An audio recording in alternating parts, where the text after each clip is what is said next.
Hey you guys, this is Start Select, pulling out of GameSpot UK Central Station and coming at you like an unstoppable freight train of video game news and previews. I told you, Jen, I'm not doing the whistle sound, all right? You ruin everything.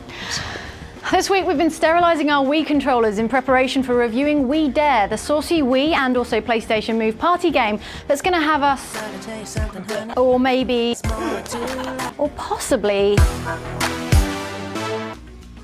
That's pretty scary stuff. So we'll have Guy review that game, yeah. Good idea.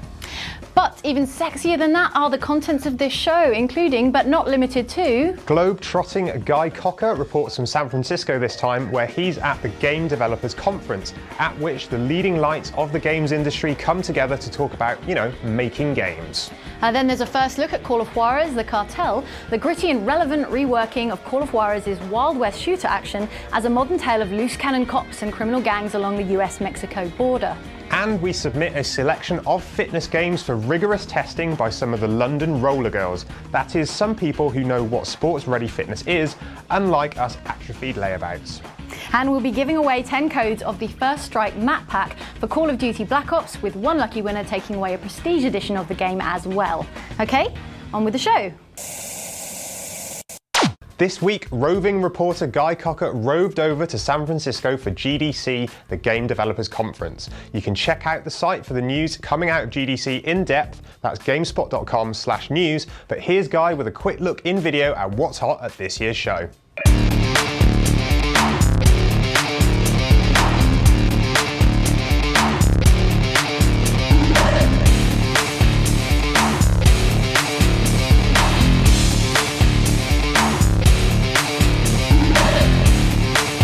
Hey guys, you're joining us down in downtown San Francisco at the Moscone Center for GDC 2011. Now today I'm joined by Laura Parker from GameSpot AU. Hi. Welcome, Laura. Welcome, thank you. So tell us about one of the sessions that I read about that you wrote up, Angry Birds. It was an interesting session because he was bombarded with awkward questions at the end.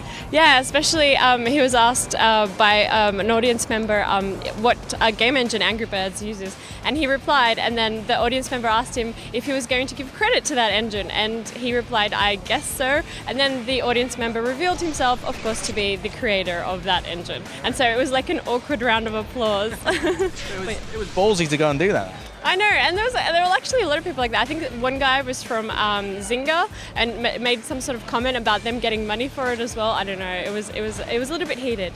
So I want to talk about 3 highlights that I've seen from GDC so far. One of them is the Ninja Gaiden 3 trailer. I don't know if you've seen it. It's very, very bloody. It is. There's much violence.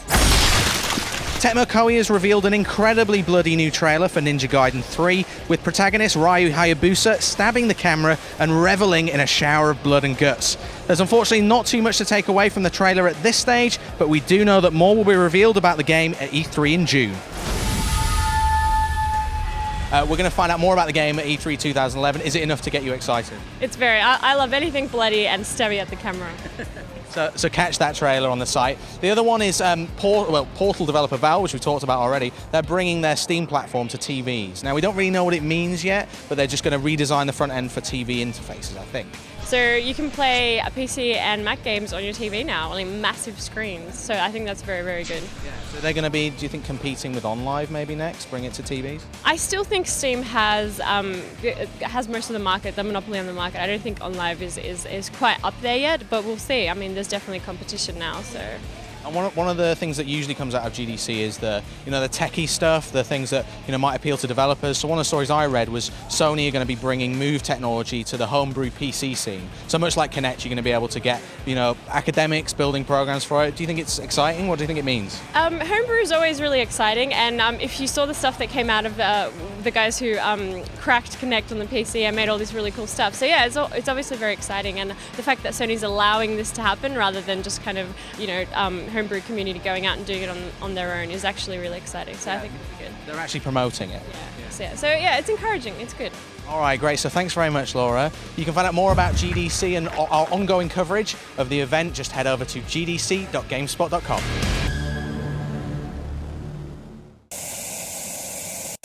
When Ubisoft told us that Call of Juarez was ditching its Wild West period setting to deliver a gritty, relevant plot in present-day California and Mexico, we said, come again? And then they explained how they were going about bringing the best elements of the Wild West into a modern setting, like so.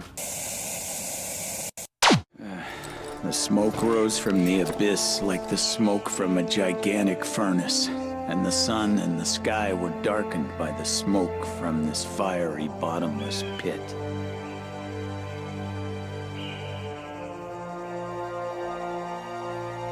What are you talking about, Detective?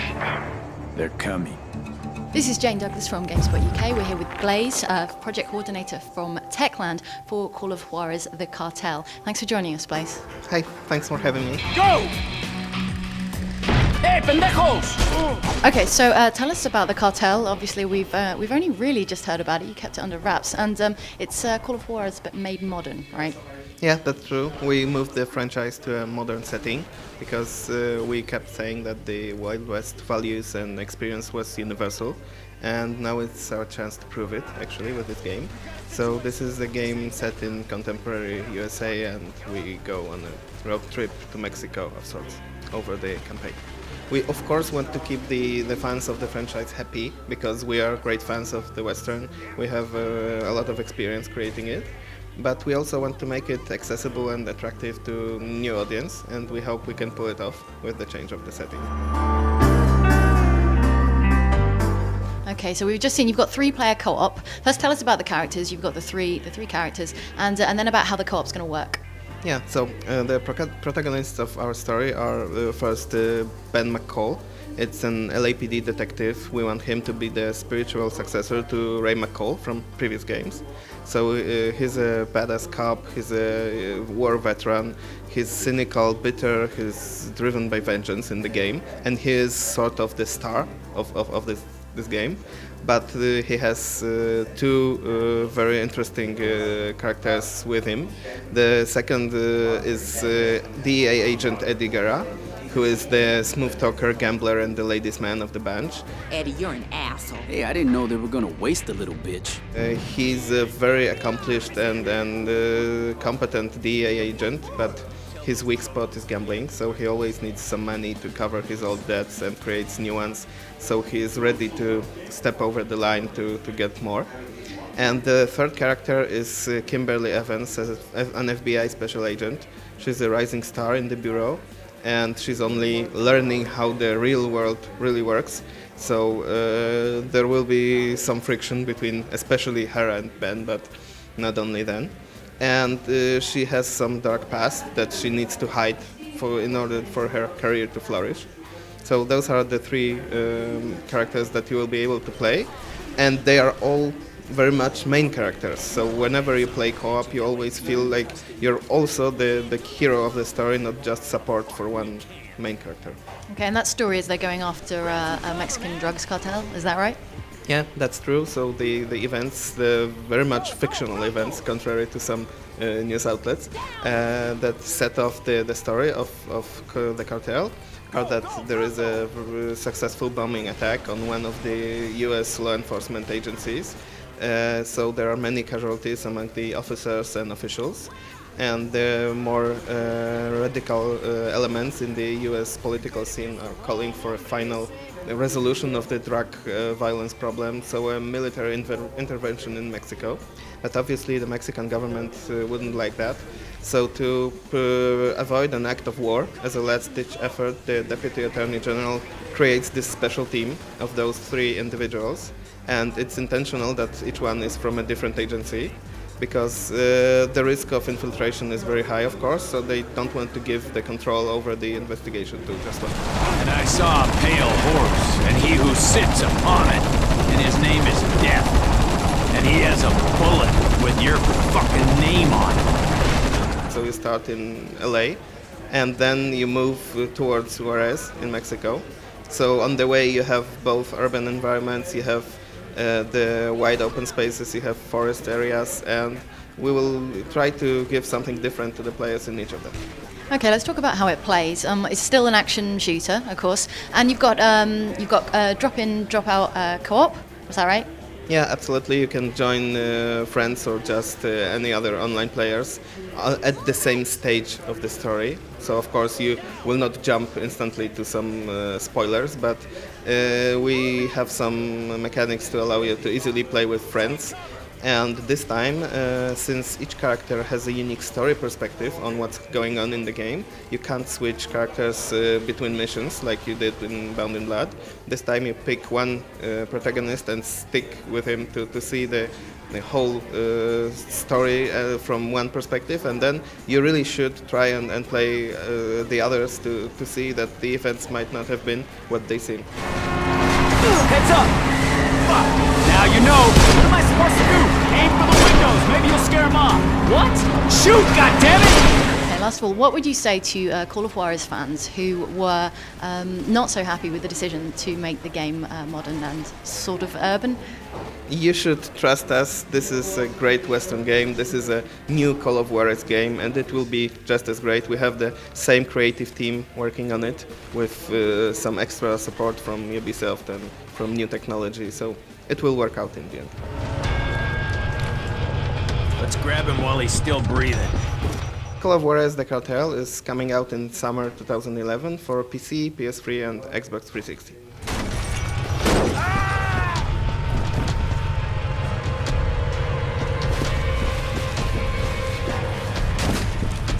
Who's praying now? Who the fuck are you? The police. We're not here to enforce negative, outdated stereotypes of gamers as lazy, immobile masses of withered muscle. I went for a jog not 2 months ago, and Jane, well, she owns a pair of running shoes. But when it comes to fitness games, who better to test their effectiveness than actual athletes? Athletes such as these from London Roller Derby League, the London Rollergirls.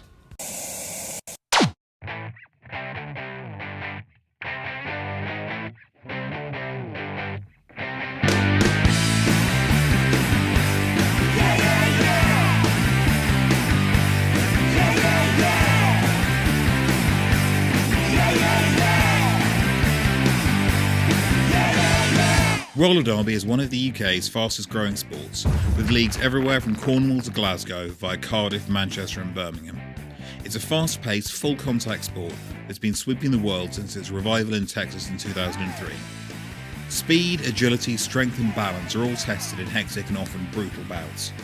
London Rollergirls are Europe's top roller derby league, with 4 teams doing battle at Earl's Court on a monthly basis, as well as 2 all-star teams ready to do battle with the world's toughest skaters.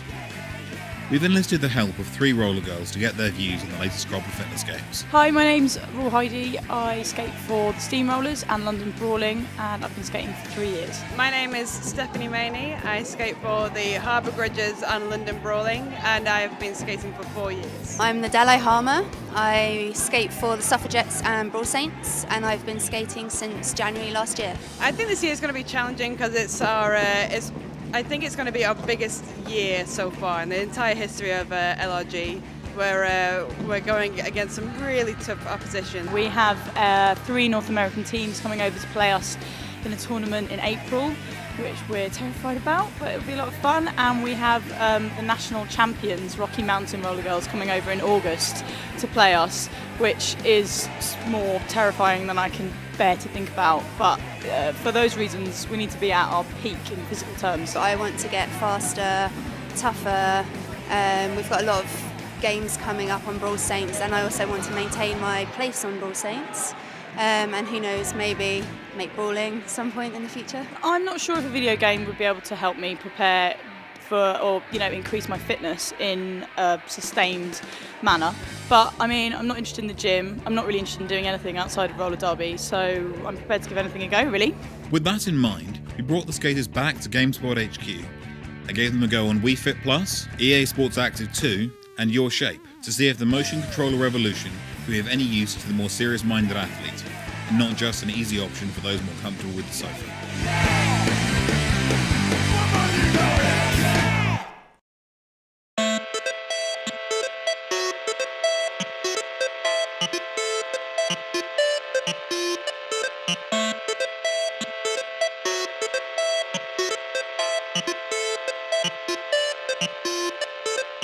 First up, it's Wii Fit Plus, the follow-up to the fitness game that started it all. The Wii's balance board measures weight and pressure in different locations, and the game works by combining the movement from the balance board with the movement from the regular Wii controllers. As well as yoga regimes, Wii Fit Plus added a bunch of more fun, game-like activities to its wholesome roster. But what did our Rollergirls make of its approach? I didn't really think it was up to much. I think it's more of a fun thing, or for something that you'd get for the slightly older generation, like your mum and dad or something. But it's not really sporty enough for anyone who's really serious about keeping fit. From what I saw, it largely consists, the bits that are the most fun anyway are the games and the bits and bobs that I can imagine having fun with people. But in terms of an actual, in terms of something that will help you achieve better fitness, I can't see it really working. Yeah, it wasn't very strenuous. I think it's more a fun thing than an exercise thing. So Wii Fit Plus may have its place, but our testers weren't impressed. Next in line for us is EA Sports Active 2. Like its predecessor, it presents itself as a serious alternative to the likes of Wii Fit, with ads full of professional athletes extolling its virtues. But what do the Rollergirls make of its more serious take on fitness?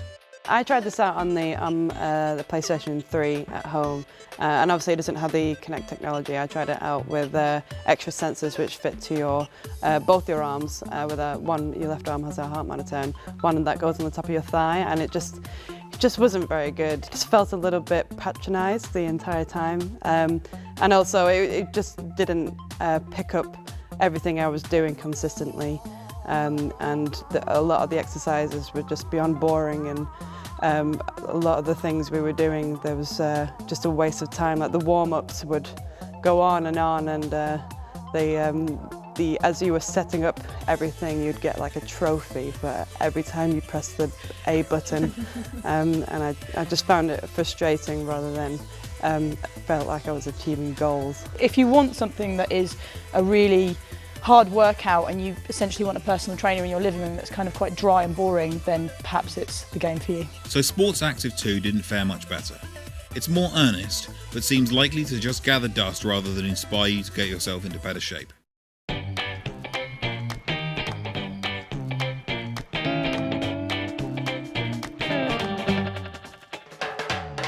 Finally, we let the girls loose on Ubisoft's Xbox 360 exclusive, Your Shape.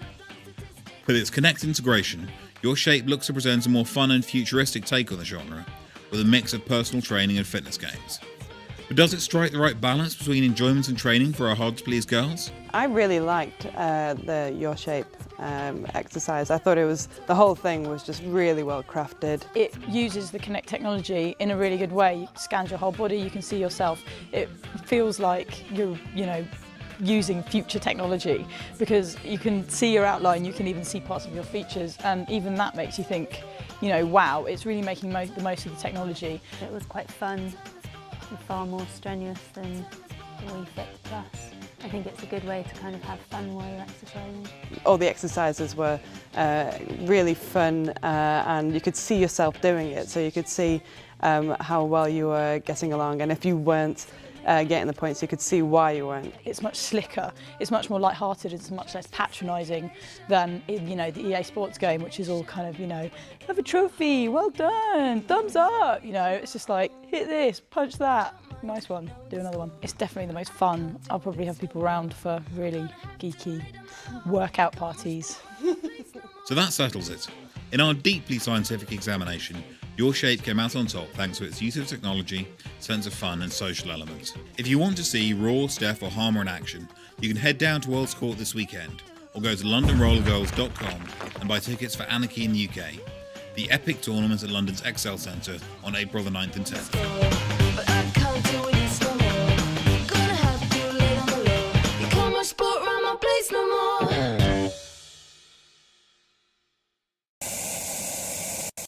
Time for some new releases, everybody. Here's some of what's hot and coming to UK store shelves in the near future for you to spend your hard-earned cash or ill-gotten gains upon. First up this week is Rift: Planes of Telara, which is an upcoming PC fantasy MMO that connects players to battle forces from other planes of reality. And then there's Fight Night Champion for PS3 and Xbox 360 coming out on March 4th. And that, of course, is a new installment in EA Sports boxing series. And there's Pokemon Black and White on the Nintendo DS. Now, Pokemon White features new Pokemon for players to catch, train, and battle. And Pokemon Black contains much the same. And yeah, pretty much. Which you would know. 65 hours in, though. 65 hours. We've said it before and we'll say it again. We are fond of your feedback. I mean, mostly fond. So send it to us via Twitter, that's twitter.com/GameSpotUK, and Facebook, that's facebook.com/StartSelect, and on the GameSpot UK Start Select page. Among the notable feedback on the last show, we have had a Shadow on the Start Select homepage on the topic of the Xperia Play phone. He says, breaking news, optional pricing plans have been announced for the Xperia Play. Among them, an arm and a leg, the sacrifice of one's firstborn, or one's soul in perpetuity. Ugly Geezer, also on the Start Select homepage, on the topic of our general awfulness, says, wannabe T4 presenters, lots of glitter and faux emo looks, but no depth or insight. Give me an ugly nerd that has some gravitas any day of the week. Reminds me, I need to borrow some of your glitter. Yeah, I've got quite a lot. Okay. Admund, on the last episode's Crisis 2 interview with Nathan Camarillo, says, I'm all the go for Crisis 2, but I fail to notice, unless I'm blind, Crisis 2 is nowhere on the top-rated PC games on GameSpot. It's as if Crytek is the only one cheering for the game. And Young Sinatra 25 on the same interview says, Nathan Camarillo called Crisis 2 modules perks. Wonder why?